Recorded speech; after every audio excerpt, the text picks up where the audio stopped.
Uh, okay. Hello everyone and welcome to the EDB sponsor talk. I would be talking only on Postgres, even though it is a sponsor talk, so no advertising. My talk is beyond the basic, and it is a continued talk about the last year talk that Pavan Deolasee has given, where he guided how you start hacking in Postgres. He just shown what is the Postgres code layout, how to get it, compile it, right. This is the one step ahead, and where I would be going through how to write a code, how to review the code, and Postgres contribution is count everything, whatever you help them. Even if you review document, that also counted as a contribution. So that's first step to enter into community development. Before that, little about me. I am Amul Sul. I am database developer in Enterprise DB working from Pune location. I have around 13 year of experience in Postgres core development, and he passed that Enterprise DB's proprietary fork of Postgres. Okay, what we are going to cover, I am going to cover two topics. There are a lot of things in a Postgres. I'll covering the coding convention and error handling. This complete talk is small portion that I have extracted and presented for Enterprise DB developer U program, that is for Enterprise DB employee, that we do train the employee to start hacking in Postgres core development. So, and the more about that developer U program is going to be present in Postgres Conference Canada by Andrew Dustin, who is the committer of a Postgres. And if you still interested, there is a community mentorship program. You can opt that as well and start your coding journey. So first part is internal coding convention. Why do we need that? Because Postgres, if you come across the Postgres code, you see there's a consistency across the code, and that helps in a readability. So when you post the patch, the reviewer don't have to think too much, and he can focus on the future that you trying to implement. That's to maintain that reliability, we have a particular guideline how to write a code, and that helps in a portability as well. So portability mean you can move across the different operating system as well, because it has some restriction what to use, what not to use. We will see that one by one. Core philosophy is Postgres follows C99 standard C coding, and in the recent version in developer branch, the C11 has started, and the documentation has been updated for that. More about the C11, it's quite detailed, and if you want to know more, there is a talk from Peter Isentrout, who is a Postgres committer. He presented last Postgres development conference. Even if you have any compiler which is come from C99 standard, you can simply compile Postgres code in across any supported operating system, but still it doesn't allow to use certain thing like the comment like / are not allowed, always use the block. That's not our portability, it for consistency across all the code base, and variable length array are not allowed to use, and intermingled declaration are also not allowed. So all the declarations should become at the start, and you should write the code later. You see that there's a image in a left side of mine. This is the one small example of the Postgres code that I have snapped it. Formatting, Postgres does use a tab. Those are four column spaces, but those tab are preserved, cannot be converted to the spaces, and all the layout is BSD convention. That's mean you have to opening and closing bracket on the new lines, and all logical code inside it has its own one tab. For example, that first if inside it has a one tab spacing, and the second example where the function declaration, function return type should be on its own line, then start the function signature, and opening and closing bracket on its own separate line. Next is the line length. The maximum 80 character length of line code should be followed, but it is not strict, because sometimes we write a error, error line could be much bigger than that, still allow, but it is encouraged to write less than 80 character. The reason is that it is easy to split the windows and compare the code, and this is the current reason, right? But earlier when Postgres started a decade, 2 decades ago, there is a screen is smaller size and it can accommodate almost 80 to 85 characters. That's why they started that standard, and still we are following the same. The space uses, you have to care about the space uses. All operators, arithmetic operators should have space. Function and function opening parenthesis should not have space, and all are maybe those are not very hard to understand, those are quite sensible, but once you get a muscle memory that you too easy to write the code, that's not too much hard. Then comment are more important, because we posting the patches and people are reviewing, and it allows recommended to use the block comment that I just mentioned, and multi-line comment are break in the second example, where you have to see the first line is blank and then you start the your typing by adding one space before starting your first character, and it's ended in separate new line. And most important thing, that when you write a comment, it's always recommended to write what your code doing, why we needed that code instead of what your code is doing, right? We are the developer, we could understand the code, what is doing, but to understand why it needed, then we have to read lot many around the code. So it's easy if you write a code why it's needed, then it would become a bit easy for us to review it. Then comment preservation, sometimes you want to preserve comment in such a format so that could be easy to read. The given example that I have added some spaces and all these things, but if you add comment just opening comment block and don't have a dashes, then PGIndent is a tool that I am going to talk about in a few minutes, that will rearrange the code such a bad way that hard to understand. So sometimes we allow to have the structural of the comment what you already needed, means yeah, that's a PGIndent tool, that's a very important. So whatever I talk about the formatting, if you don't remember too much, then don't worry, because you have the tool, and once you run that, that code is automatically get adjusted. But even I and my colleague do follow that, write the code manually, don't depend too much on PGIndent, so that you understand it, read it, create a muscle memory of that code. That tool exists in the same repository under the tool folder, and there's a two example I have given. That first is a file.c, just take that binary and run on that file.c one file, and second example you can run on whole folder, that in example src bin pg Waldom, that current project I am working in community, and it has a multiple file that have changed, but I don't have to go with each file, so I could able to run on whole directory. And not only this, when Postgres release, before that the maintainer used to run on whole directory if there is any adjustment, but it's always recommended to post the patch that are exactly what it is after the PG agent. The first example, that file.c, I wrote code the way I like it, but when you run the PG indent, that rearranges what the Postgres like it, right?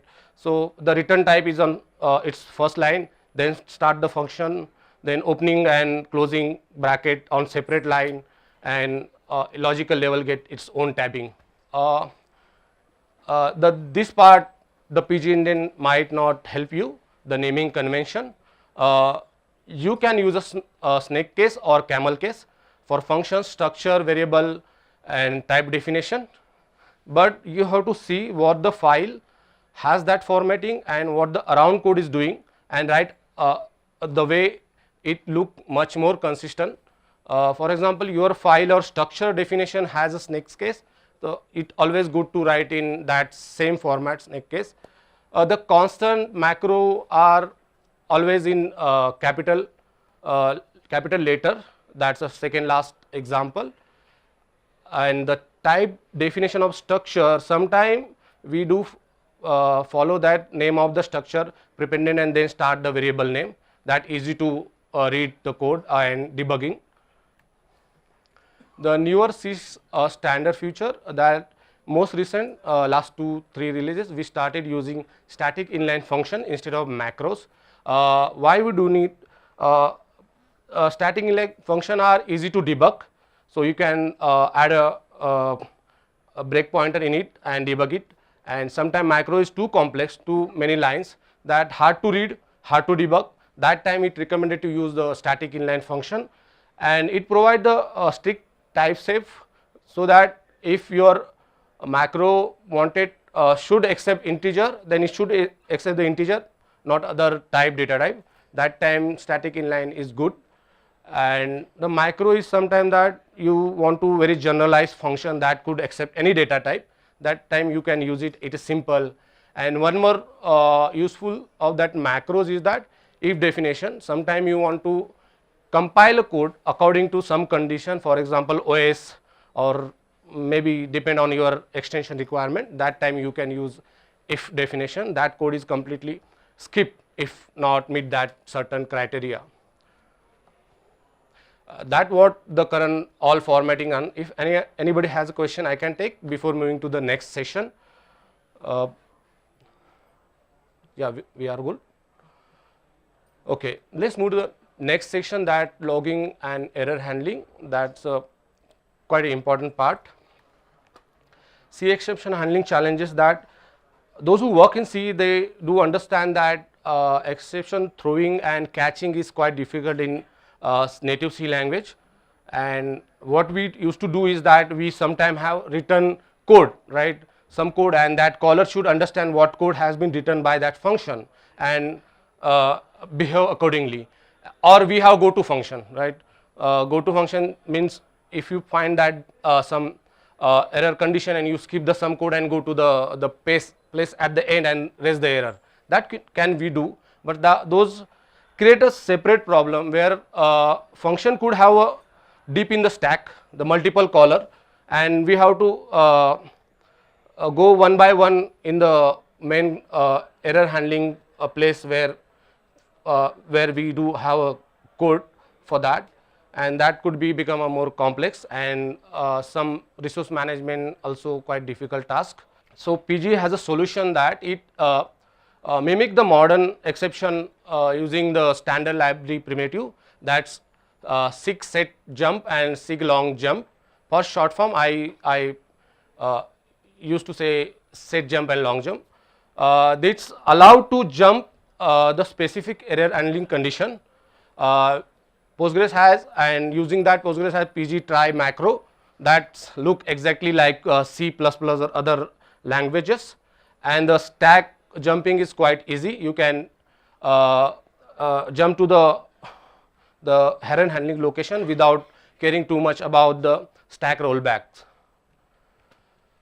Small thing about that's set jump and long jump. I have given a small example. In example, you see there is first if condition where I am setting the jump place where I have to return that place when you hit the error. So sig set jump, I pass one buffer that ANV and equal to 0. First time it always return a 0. You enter in the if condition, it run the code. If you hit the error condition, then it will jump back to that if place, and you can handle it. And this is not necessary you should be on same function or same file, you could add in anywhere. That's very easy part that we call non-local transfer. Memory management are quite easy.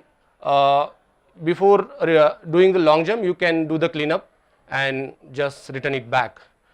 I'll explain how Postgres do provide that mechanism. So, okay, try catch. You see the example is a simple way you should write a code in PG try block. Whatever you do, might expect that it could throw error. So that error will be catch in PG catch, and where you have to do some cleanup on all this thing and move ahead. And the last PG finally, that's the place where you have to do the final cleanup. For example, you have allocate the variable and that have to free it, right? Either you have the error condition or not. So that final block always will be executed, and that make the cleanup much easier, write code much easier. So you don't have to think about the seek jump, lot jump functions, and it also provide the nesting. You can write multiple try catch nesting. Here is example. The same is right. I wrote the code that might throw exception and then catch. I have flush error state that always recommended to use it, because Postgres otherwise you will lose, you will leak the memory. We have e-data and that allocate the memory, that have to be flush out, otherwise you have unexpected behavior, or if you are in assert enabled environment, you could hit the assertion and server cluster could go down, but that's for developer. And it always recommended to use volatile variable when you are trying to modify inside the try block. Why?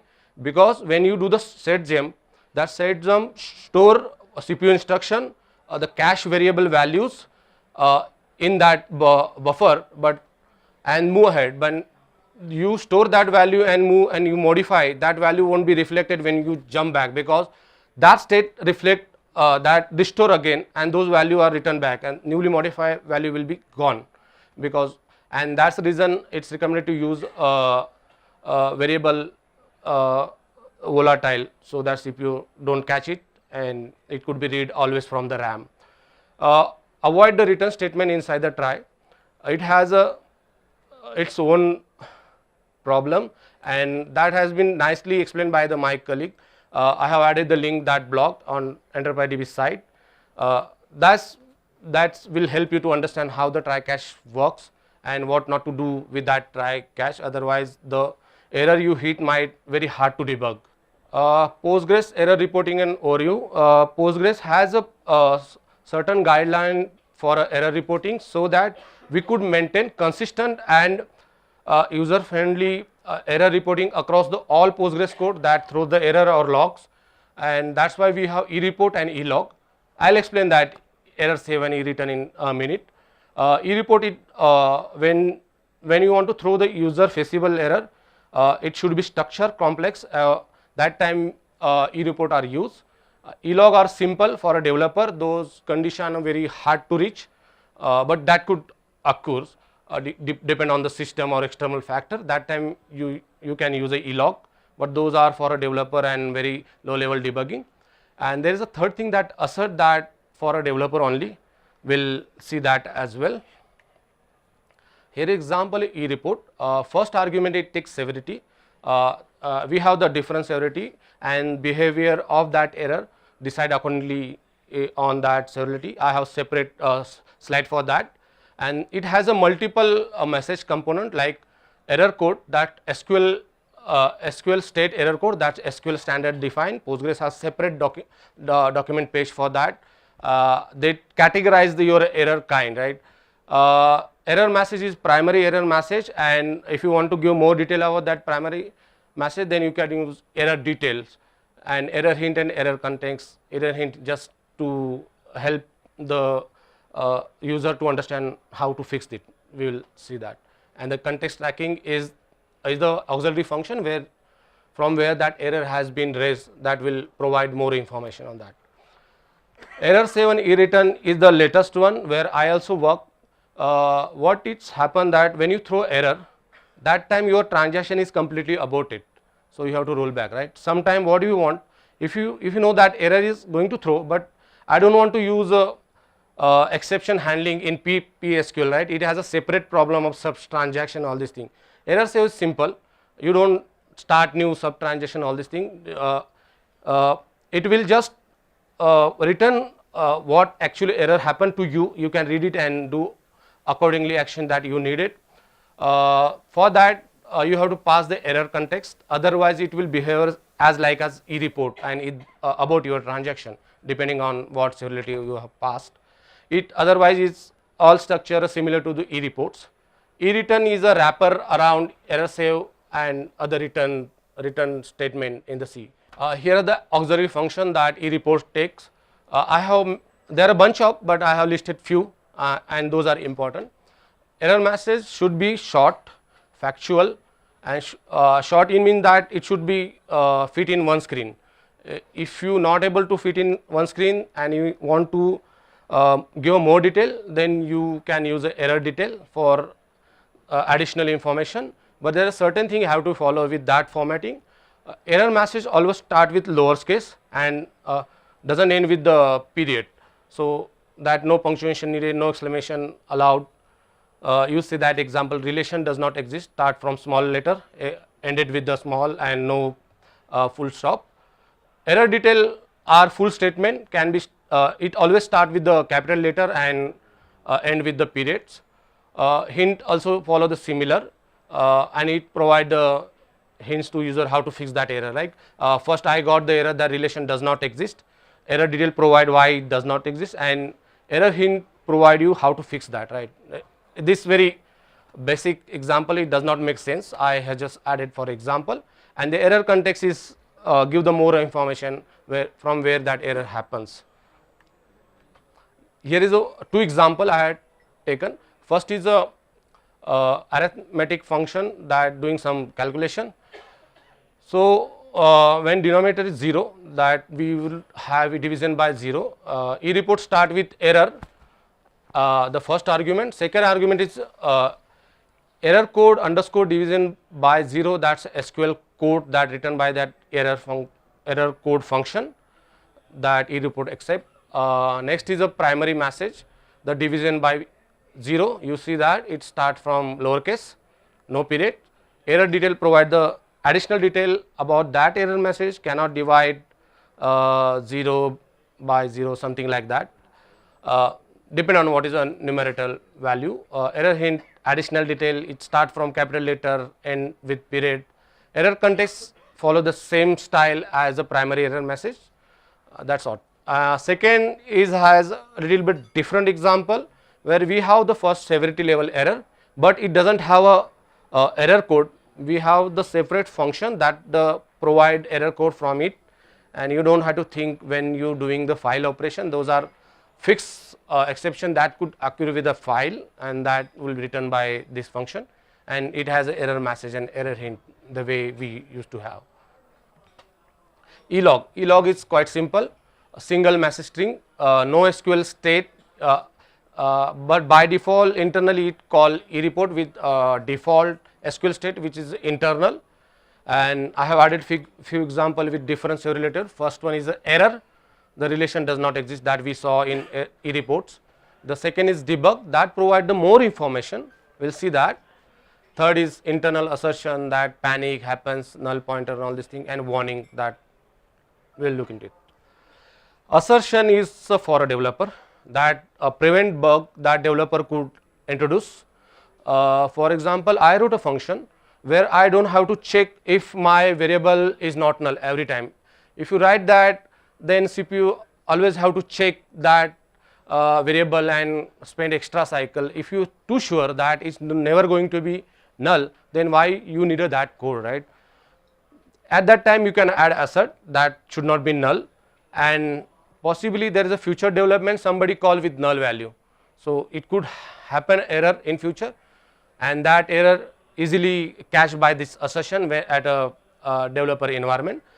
This is disabled when that binary provide to the production, and it has no overhead, and whenever you want to compile with assertion, there is a switch like enable assertion in configure command that you can use. Syntax is simple, the third line point I have given assert buffer is not equal to null, or sometime we want to block up assertion code check, that I'll see in, I have the example that, and what it is not a replacement for eReport and elog, right. We need that eReport elog, and third is the assert, that you quite sure that that condition is never going to happen, but that could happen in future development, and that could be easily cached. Here example of assert, the first is see the quite straightforward. I have to log the buffer, and I have to sure that buffer should not be invalid. Otherwise, I have to add if condition, check it, and then move ahead or do the next is a valid transaction. There the command run, and my right side has a whole block that will be completely disabled when you are shipped with the production, and that never going to work, execute there, and no overhead of that. But when you compile with enable assert, that time that check going to be happen. Okay, the severity level that I described many times. We have the bunch of debug 5 to debug 1.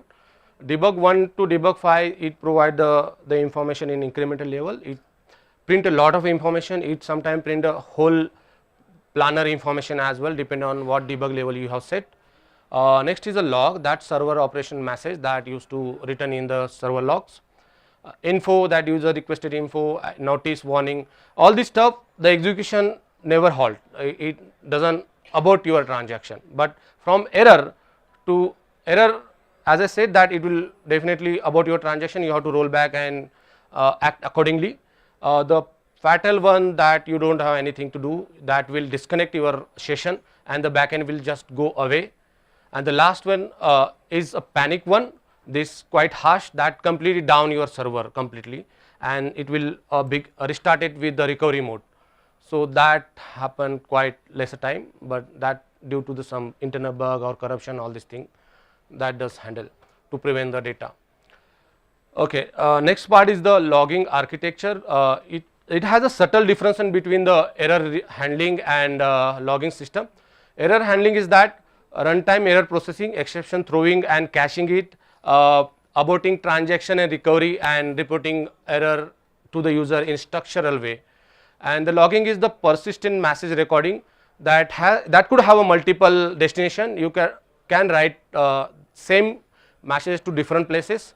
It has a configurable verbosity, how much you want to write the information in the log, and audit and debugging purpose that can be used later. It has a certain key component, the logging collector process. It is a process for the PostgreSQL that launch, and it manage the log writing and file rotation.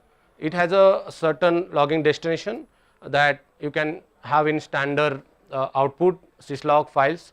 We'll see that, and it has a few formatting as well. These are the few configuration. Excuse me. Two GUC variable are quite important, that how you want to represent your errors.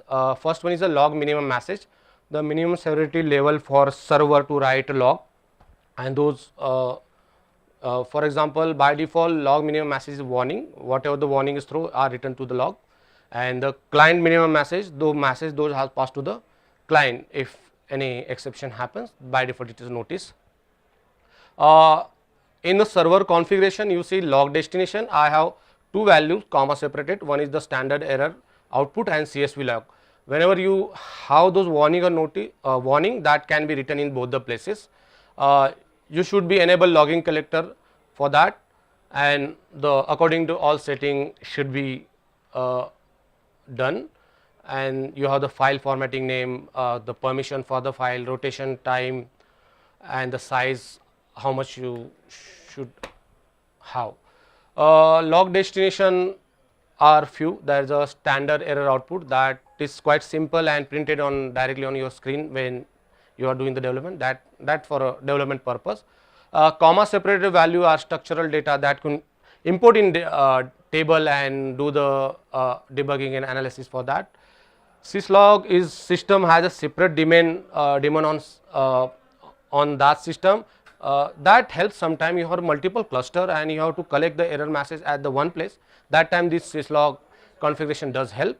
And JSON log is from latest V15, and it has a standard structure, and you don't have to write a separate parser to read those log file. That just any tool that understands JSON can read it and format you accordingly the way your application needed.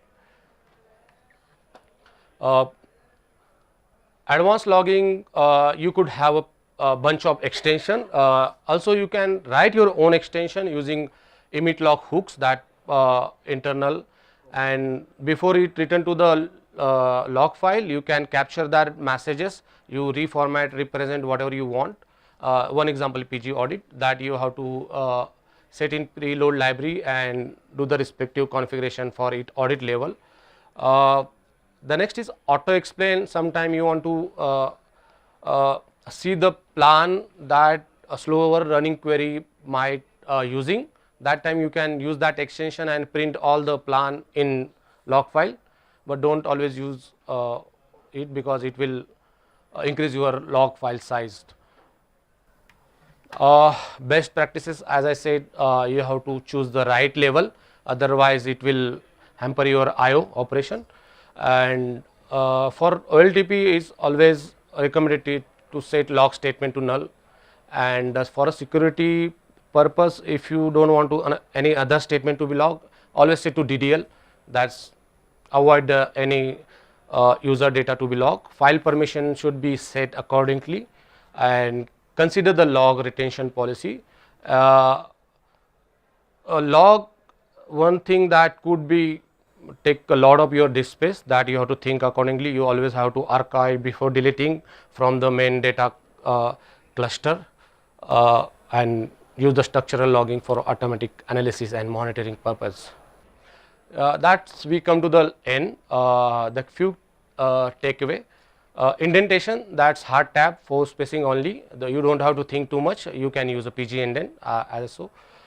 Use C19 or C11 compliance. Use consistency naming across your file, and the way Postgres does use. Just refer around the code and add it. And documentation and for commenting, use why that code has been added instead of what that code is doing. Error handling and safety, always use PG try catch. For exception, use volatile variable for that is going to modify inside the try block. Reporting e-report, e-log, and sometime assertion develop for the development purpose. You are quite sure that that condition is going to happen with your current code. And there is a signal handler shape code, that's also separate topic, but I skip that, but you can think on that as well. Logging format, select what your monitoring requirement, and that's what it is. The resource, you can refer official document, source code, PG indent tool, it has separate page. You always reach to the community via PG hackers or other mailing list for your basic questions. Okay, maybe I have live.